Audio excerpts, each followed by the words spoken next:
Hello guys, কি খবৰ? আশা কৰো সকলোৱে ভালে আছে। মই আজি আকৌ আহিছো আপোনালোকৰ ওচৰত এটা খুব ধুনীয়া তিতা কেৰেলা ৰেচিপি লৈ আহিছো। আশা কৰো আপোনালোকে চাই ভাল পাব আৰু ভিডিঅটো প্ৰথম পাই শেষলৈকে চাব। বহুত বেছি মৰম দি চেনেলটো আগবঢ়াবলৈ সহায় কৰিব। তেন্তে আহকচোন ভিডিঅটোলৈ আগবাঢ়ো। তেল গৰম কৰিছো গাইছ, এফালে ডালখিনি পুৰণ মাৰিব লৈছো। ডালখিনি মাজে সময়ে নৰসিংহ পাতে পুৰণ মাৰি থকা হয়। আজি মই যে অলপ বেলেগ ষ্টাইলত পুৰণ মাৰো বুলি ভাবিছো। আজি যে মই পদিনা পাতেৰে পুৰণ মাৰিম আৰু আপোনালোকো খাবচোন এবাৰ। ইমান ভাল লাগে, পুৰা ডালখিনি পুৰা পদিনা গোন্ধটো আহে, খুব ভাল লাগে। ইয়াত মই এতিয়া অকণমান দি দিওঁ হালধি। ডালখিনিত মই হালধি নাই দিয়া যে, সেইকাৰণে মই তেলতে দি দিছোঁ হালধি। আৰু এতিয়া দি দিম মই পদিনা পাত। সেইকাৰণে গাইছ কেনেকৈ ওপৰলৈ জুই ওলাইছে। একো নহয়, ভয় নাখাব, এইটো এনেই ওলায় তেল জুইটো। অলপ দেৰি পিছত নিজে নুমি যায়। গেছটো বন্ধ কৰি দিওঁ। এইফালে ডালখিনি উতলিয়া আছে। এতিয়া মই ইয়াত পুৰণটো মাৰি দিম, কিন্তু তাৰ কাৰণে লাগিব যে ঢাকনখন, নহ'লে বহুত স্পীড উৰিব। দেখিছেনে? ঢাকনখন হটাই দিওঁ। সেয়া এনেকৈ আপোনালোকৰ এবাৰ খাই চাবচোন গাইজ। ইমান ধুনীয়া গোন্ধ আহে নহয় ডালখিনি, একদম পদিনা গোন্ধায়। মানে পদিনাটো এনেকৈ সিজাই দিলে গোন্ধটো কিছুমান নাইকিয়া হৈ যায় নহয়, অলপ উতলিলে হৈ যাব।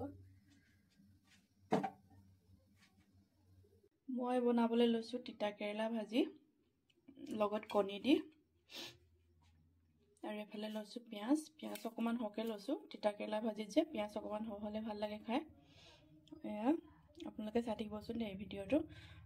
মই আজি তিতা কেৰেলাৰ লগত কণী বনাবলৈ লৈছোঁ।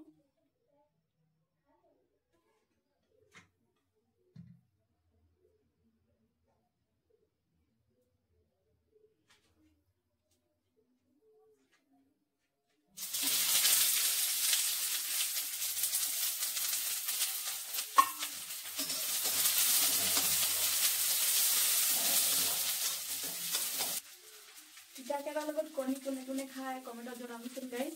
আৰু যে মই তিতা কেৰেলাৰ লগত কণী ভাল পাওঁ, আৰু মোৰ তিতাটো ইমান ভাল নালাগে যে, সেইকাৰণে কিবা এটা মিলাই দিলে মানে তিতাটো গুচি যাব, সেইটো কাৰণে মই দিছোঁ। আৰু কেতিয়াবা মই অলপ মছলা দিও বনাওঁ তিতা কেৰেলা। বনাই খাব আপোনালোকেও।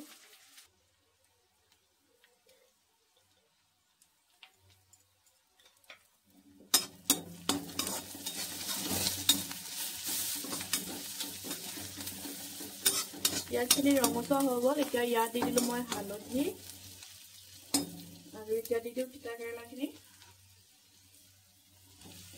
এইখিনি শুকানকৈ অলপ ভাজি ল'ব লাগিব।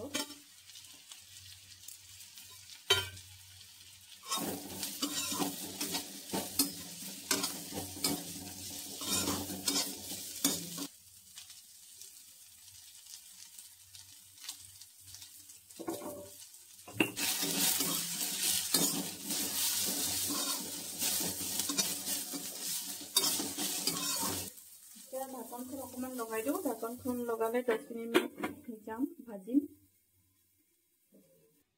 আৰু এইফালে মই লৈছোঁ বনাবলৈ চানা ডালৰ পকৰি কেইটামান। তাৰ কাৰণে চানা ডালখিনি যে 2 ঘণ্টামান মই তিয়াই ৰাখিছিলোঁ।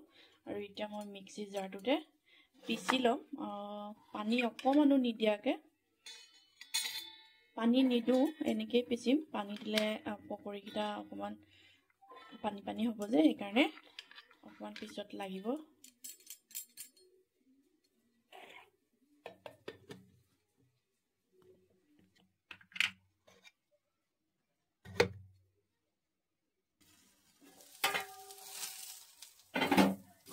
দহ মিনিট হৈ গ'ল গাইজ, ধুনীয়াকৈ সিজিলে।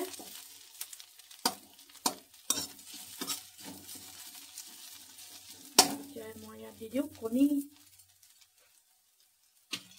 কণীকেইটা মই বাতি এটাত ভাঙি লৈছোঁ, নহ'লে এনেকৈ ডাইৰেক্ট ভাঙিলে যে অকণমান বেয়া যে ওলাব পাৰে ন।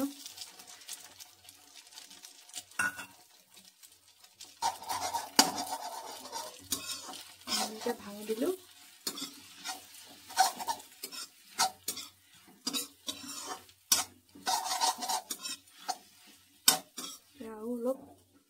শুকান কৰিব লাগিব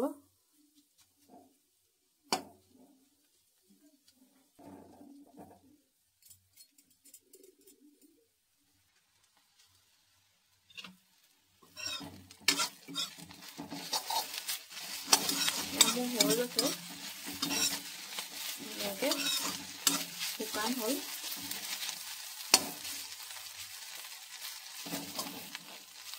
মোৰ তিতা কেৰেলাৰ লগত কণী ৰেচিপি ৰেডি আৰু আশা কৰোঁ আপোনালোকে বনাই খাই চাব এইফালে মই গেছ বন্ধ কৰি দিওঁ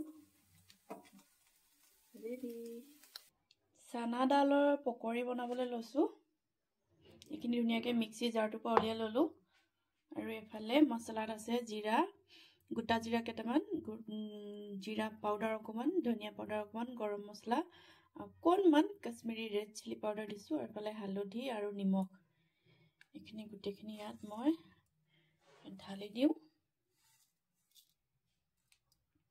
আৰু এফালে আছে পিঁয়াজ ধনিয়া পাত আৰু আছে গোটা চানাডাল কেইটামান এইকেইটা দিলে মানে নহয় খুব ধুনীয়া লাগে দেখিবলৈ খাবলৈও ভাল লাগে তো সেইটো কাৰণে মই এনেকৈ লৈছোঁ এইখিনি ধুনীয়াকৈ হাতে সানি ল'ম ইয়াত পানী দিব নালাগে ধুনীয়াকৈ চানাডালটোত আৰু গাইজ যে মই অকণমান চানাডালখিনি মিক্সিত পিছোঁতে যে অকণমান এক চুকুটমান পানী দিছিলোঁ মই প্ৰথমতে ভাবিছিলোঁ পানী নিদিওঁ বুলি কিন্তু যে যেতিয়া মই পিচিছোঁ একেবাৰে লাগি ধৰিছে শুকান নিচিনা হৈছে তো সেইটো কাৰণে মই এনেই অকণমান পানী দি ল'লোঁ নিদিলে মানে পিচাই নাযায় আৰু পানী দিলে কি হয় যে এনেকৈ পকৰিটো বনাবৰ কাৰণে মানে ঢিলা হয় তো সেইকাৰণে নিদিওঁ বুলি ভাবিছিলোঁ তো এতিয়া দিব লগা হৈ গ'ল একো নাই এনেকৈয়ে বনাম আপোনালোকে চাবচোন আৰু বনাই খাই চাব দেই তেলখিনি গৰম হৈ গ'ল মই এতিয়া দি দিওঁ পকৰিখিনি এটা এটাকৈ অকণমান এনেকৈ মাজত হেঁচি দিম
থালিখন অকণমান দেখাই দিওঁ খানা থালিখন